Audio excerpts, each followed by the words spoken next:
안녕하세요. 멜묵상. 오늘은 사도행전 12장 20절부터 25절 말씀 보도록 하겠습니다. 네, 이제 우리는 지난 금요일 날 이제 이걸 봤죠.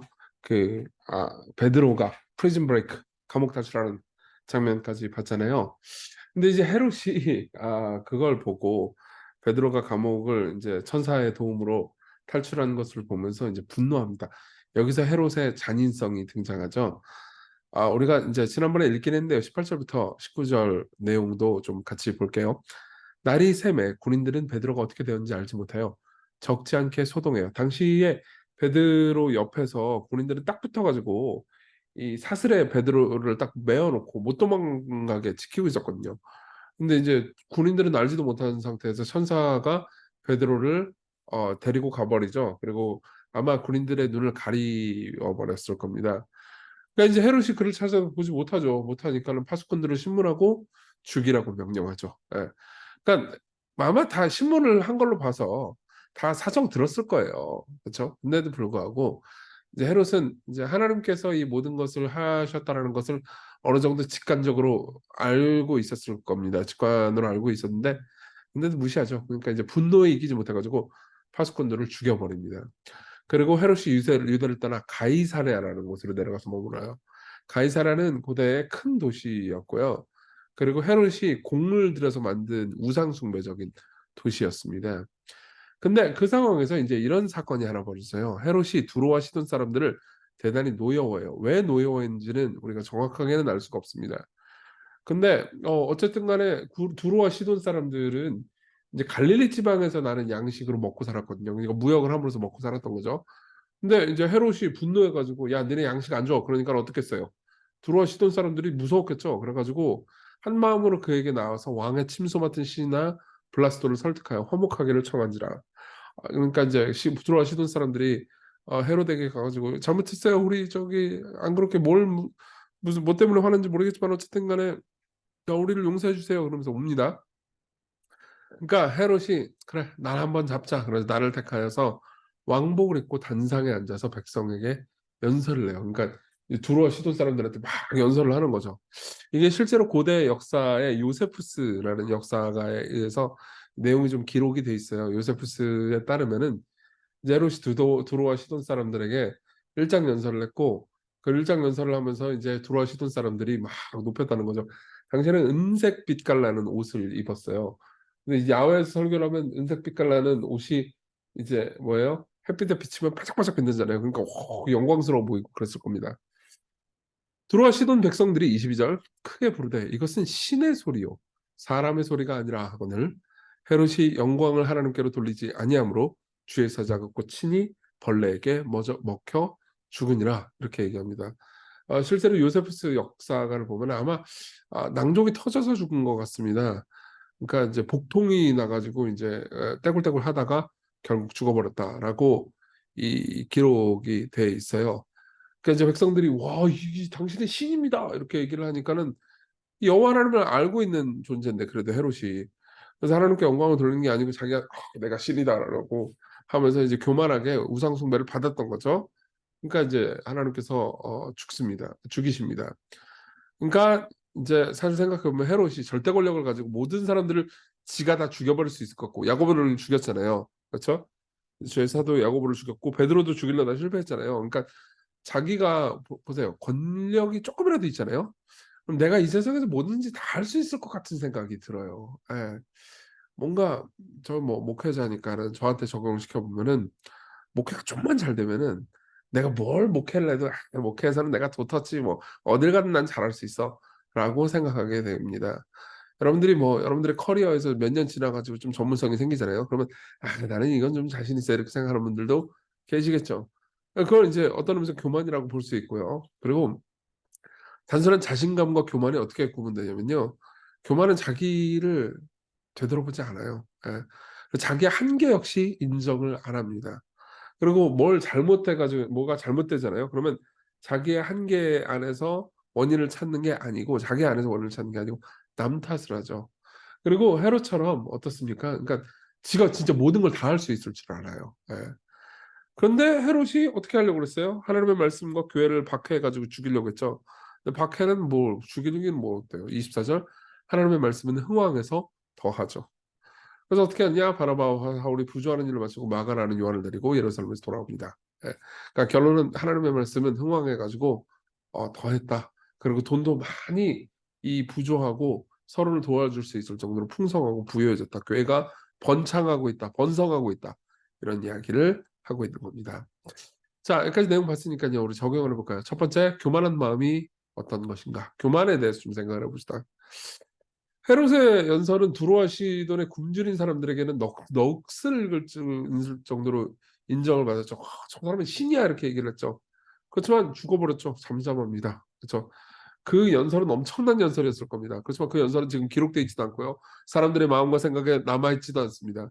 그렇지만 주님의 말씀은 성경에 기록되어 있고요. 그리고 지금도 세계를 향해서 계속적으로 폭발적으로 증가되고 확장됩니다. 예. 그리고 한때 이 폭군에 이 헤롯의 꽉 쥔 주먹 안에 있었던 그 세계를 압도하고 있죠. 그렇죠? 기독교 복음은요, 한 번도 박해 때문에 억눌림 당한 적이 없습니다. 오히려 더 폭발적으로 성장했죠. 그러니까 기독교를 억누르려던 모든 교만한 사람들의 교만한 시도는 한 번도 성공한 적이 없습니다. 기독교를 이 세상에서 씨를 말려버려야겠다라고 작정한 모든 사람들은 다 실패로 남았죠. 아. 이게 교만이에요. 교만은 자기 자신이 누군지 모릅니다. 그리고 교만은 세계를 이해하지 못합니다. 교만은 하나님이 없다고 생각하기 때문에 자기의 생각에는 대단히 지혜로워 보이지만 실제로는 지혜로운 선택을 하지 못하죠. 예. 트로일러스와 크레시다라는 희곡이 있어요. 셰익스피어가 쓴 희곡이죠. 거기 보면요. 거기 안에 있는 에이젝스라는 용사가 나와요. 이 용사가 나는 교만한 사람 정말 싫어 이렇게 이야기를 하죠. 그러니까 다른 등장인물이 성중을 향해서 근데 자기 자신을 사랑한다니 이상하지 않은가라고 물어봐요. 이제 일종의 코미디죠. 이건 뭐예요? 에이젝스가 교만하다는 거죠. 예. 재밌는 게 뭐냐면요. 진짜 교만한 사람들은 자기가 교만하는 걸 모릅니다. 예. 겸손한 사람들은 자기가 교만하다는 걸 인정하죠. 그렇지만 교만한 사람은 자기를 제대로 보지 못하고요. 이 세상을 제대로 보지 못합니다. 미래도 제대로 보지 못해요. 이 세상이 끝일 것 같이 착각해요. 자신이 돈과 명예와 힘을 가지고 있잖아요. 그럼 그걸로 전능한 힘을 휘두를 수 있을 것처럼 미래를 통제할 수 있을 것처럼 생각합니다. 그러나 그렇지 않죠. 인간은 그렇게 강한 존재가 아닙니다. 반대로 예수님 어떠십니까? 예수님은 위대한 겸손을 가지신 분입니다. 하나님은 어떤 분이시네요? 스스로가 신이 되고자 하는 자들에게는 좋으신 분이 아니세요. 그분은 교만의 자기중심성을 비웃으실 수 있는 분입니다. 그래서 헤롯이 막 힘이 세가지고 뭐 야고보를 죽여버리겠다고 죽였지만은 사실 실제로는 자기 경비병을 더 많이 죽였어요. 자기 자신도 죽어버렸죠. 예. 그 자기가 연설을 하고 나서 그 명연설을 속으로 생각했을 겁니다. 명연설이었어. 이 대단한 연설이야. 그렇지만 아무도 기억 못 하잖아요. 그렇지만 하나님의 말씀은 지금도 많은 사람들이 성경을 통해서 읽고 있습니다. 왜요? 예수님은요, 낮아지심을 통해서 높아지신 분이거든요. 그분은 너무나 겸손한 분이셨기 때문에 심지어 성만하는과 동등됨에도 불구하고 동등됨을 취할 것으로 여기지 않으셨습니다. 천국은요, 모두 겸손한 사람밖에 없거든요. 왠지 아세요? 예수님도 겸손하시니까요. 신이신 분이 겸손한데 누가 어떤 인간이 교만할 수 있겠습니까? 예. 그분은요, 겸손하십니다. 왜 겸손하십니까? 그분이 약해서요? 아니요, 오히려 강하기 때문입니다. 그분이 모든 걸 볼 수 있었기 때문에 내가 지금 낮아져서 십자가를 지면은 하나님께서 나를 높이시고 영화롭게 하시고 내게 당신의 교회를 선물로 주실 것이다라고 믿을 수 있었죠. 그분은 멀리 내다볼 수 있는 지혜를 가진 분이었습니다. 그리고 겸손을 기꺼이 택하셨죠. 여러분들도 진짜 세계를 생각할 수 있잖아요. 여러분들이 하나님을 생각하잖아요. 여러분들의 인간의 이 제한적인 능력을 보면서 자기를 신뢰하지 않기로 선택하잖아요. 그죠? 그러면 여러분들은요, 겸손해질 거고요. 여러분들은 오히려 높아질 겁니다. 우리 같이 기도해요. 믿음으로 진짜 세계를 볼 줄 아는 눈을 주세요. 제 삶이 유한하다는 것, 우리 세상의 힘과 돈과 명예가 덧없다는 것을 뭐 젊은 분들 우리 교회는 젊은 분들이 많으니까요.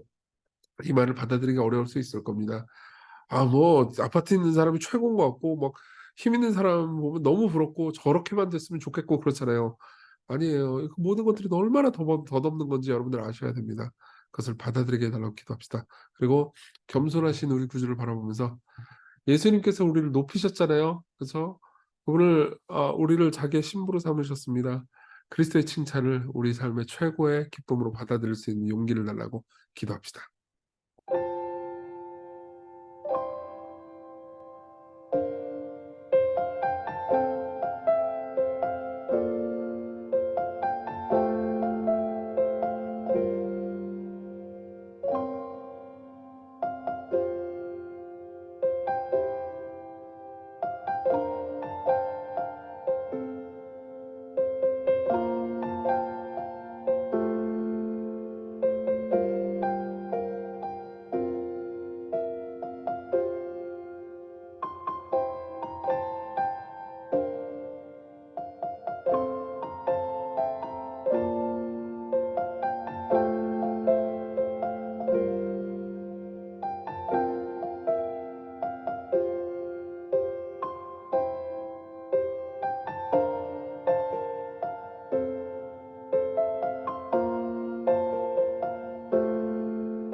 기도하겠습니다. 은혜로우신 주님, 우리의 마음 가운데 우리 자신을 보지 못하는 교만이 있습니다. 우리가 교만할 때 우리는 우리가 누구인지 모릅니다. 우리에게 겸손한 마음을 주셔서 우리 자신의 한계와 연약함을 보게 해주시고, 우리가 성취하고 성공해도 겸손할 수 있게 해주시고, 실패하고 낮아진다 하더라도 좌절하지 않게 해주십시오. 오늘 하루를 은혜로 살아가게 해주세요. 예수님 이름으로 기도했습니다. 아멘.